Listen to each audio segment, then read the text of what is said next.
আসানসোলের রেলপাড় এলাকায় ব্যবসায়ী নানহে মিস্টারের বাড়িতে অভিযান চালালো স্পেশাল টাস্ক ফোর্স বা এসটিএফ। বৃহস্পতিবার সকাল থেকেই তদন্তকারী আধিকারিকরা বাড়িতে পৌঁছে দীর্ঘক্ষণ তল্লাশি চালান।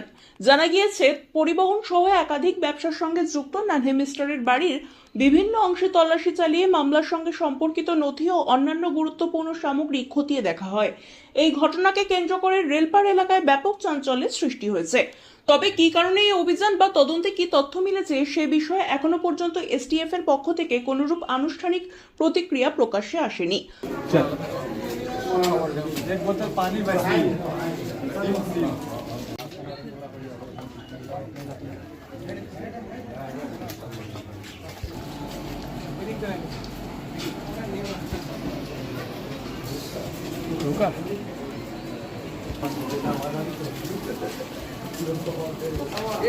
जा जा जा तू जा अंदर जा